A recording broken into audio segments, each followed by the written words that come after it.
The Shock Doctrine, The Rise of Disaster Capitalism, Summary and Analysis. Naomi Klein's The Shock Doctrine is a sweeping and devastating critique of neoliberal capitalism's rise to dominance through deliberate exploitation of crises, both natural and man-made. Klein's central thesis is that free market fundamentalism did not spread peacefully or democratically, but rather through shock therapy, imposed at times when populations were too disoriented by war, natural disaster, economic collapse, or political upheaval to resist. Klein draws on decades of case studies and investigative research to demonstrate how what she terms disaster capitalism has restructured economies, weakened democracies, and redistributed wealth upwards under the guise of reform, freedom, and progress.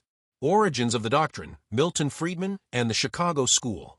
At the core of Klein's critique is the ideology of economist Milton Friedman and his followers from the University of Chicago, often called the Chicago Boys.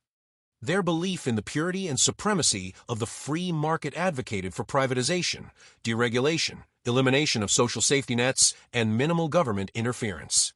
According to Friedman, only crisis, real or perceived, produces real change. In those moments, he argued, the policies that get adopted are those lying around, ready, radical, and designed in advance.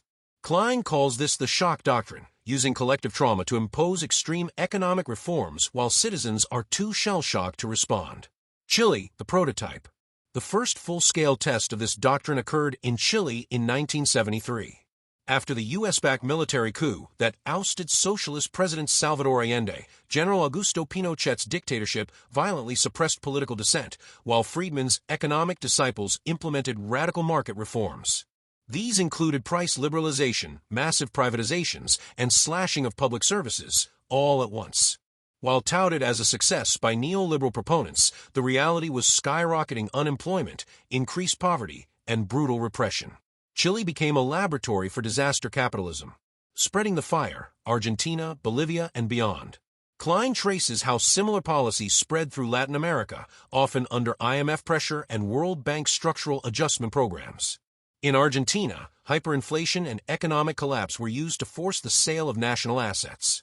In Bolivia, water privatization sparked mass protest when citizens were charged for collecting rainwater. These reforms deepened inequality, crushed local industry, and eroded democratic institutions. What united these cases was the deliberate use of economic crisis, often orchestrated or worsened, to ram through reforms benefiting multinational corporations and domestic elites. The second shock, torture as political metaphor. Klein makes a controversial yet compelling analogy between the use of torture and the economic shock doctrine. She argues that just as torture breaks down individuals to reconstruct them under the interrogator's control, economic shock policies disorient societies so they can be remade in the image of the market. This connection becomes literal in places like Chile, Argentina, and later Iraq, where violent repression accompanied economic restructuring. The point is not that economic theorists endorse torture, but that the violence is not accidental, is functional to maintaining the system. Eastern Europe and Russia. Looting under democracy's banner. The fall of the Soviet Union offered a golden opportunity for neoliberal ideologues. Rather than a democratic gradual transition to market economies, Russia and other post-Soviet states were subjected to rapid shock therapy, advised by Western economists and institutions. The result was a catastrophic collapse of industry, hyperinflation, rising death rates, and the emergence of oligarchs who acquired state assets for pennies. Klein argues that what was sold as freedom became a sell-off.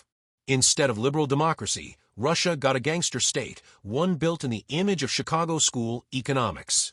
Asia's crises, capital flight and recovery for the few.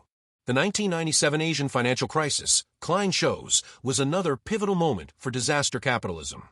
When currencies collapsed across Thailand, Indonesia, and South Korea, IMF loans were conditioned on deep economic reforms, cutting subsidies, opening markets to foreign control, and selling off public enterprises.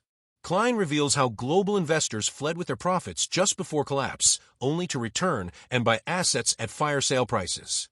Again, the public bore the burden of reform, job losses, poverty, and social unrest, while global capital profited. 9/11 and the War on Terror. Shock goes global. Klein's book shifts sharply with the attacks of September 11, 2001. What had previously required covert coups or economic crises could now be imposed under the cover of national security. She argues that the Bush administration exploited 9/11 to unleash a new wave of privatization, this time in the military, intelligence, and emergency sectors. Companies like Halliburton and Blackwater thrived on contracts for reconstruction in Iraq and hurricane relief in the U.S. What was once a government responsibility, defense, security, disaster response, became a lucrative frontier for private corporations. Klein calls this new order the disaster capitalism complex. Iraq, the Shock Doctrine perfected. Iraq, for Klein, is the culmination of the Shock Doctrine. The U.S. invasion and occupation were not merely about removing Saddam Hussein, but about transforming Iraq into a free-market utopia. Paul Bremer's coalition provisional authority slashed taxes, opened the economy to foreign ownership, and privatized state enterprises. These changes were made while Iraq was still smoldering, using martial law and economic emergency to suppress dissent. While violence spiraled, billions in reconstruction funds were siphoned off by contractors, many of whom did little or no work. Rather than a failed project, Klein contends this was the plan all along, not to rebuild Iraq, but to profit from its destruction. Natural disasters and economic shock. Klein extends her analysis to natural disasters, showing how hurricanes, tsunamis, and earthquakes are used as entry points for radical economic reforms. After the 2004 tsunami in Sri Lanka, fishing villages were bulldozed and the coast reserved for luxury tourism. In New Orleans, Hurricane Katrina was used to privatize the school system and displace poor, mostly black residents. Each time, the disaster becomes a rationale for restructuring society in favor of elite interests, under the guise of recovery. The role of the IMF and World Bank. Central to the implementation of shock policies are institutions like the International Monetary Fund, IMF, and the World Bank. Klein reveals how these bodies impose structural reforms in exchange for loans, often worsening crises instead of resolving them. She accuses them of being more accountable to creditors and corporations than to the people supposedly being helped. These organizations function not as neutral financial institutions, but as enforcers of the global economic order. Rewriting history, erasure, and amnesia. A key part of the shock doctrine, according to Klein, is historical erasure. The violence, repression, and suffering that accompany market reforms are systematically omitted from the neoliberal success stories.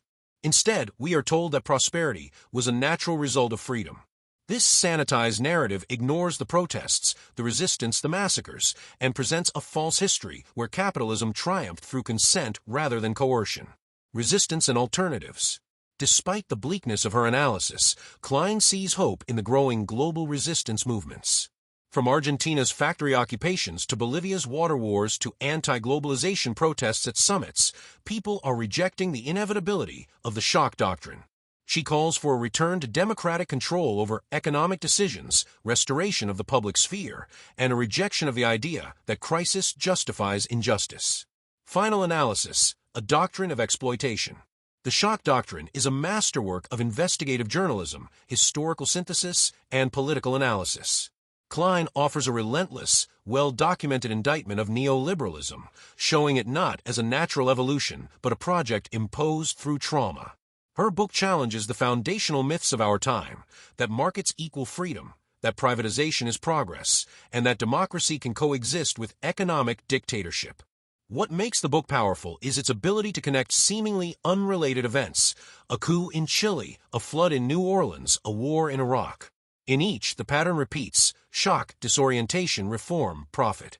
Klein's contribution is not merely to expose corruption, but to reveal a system, coherent, consistent, and global. It is a sobering vision of capitalism without a conscience, and a call to build systems that value human dignity over corporate gain.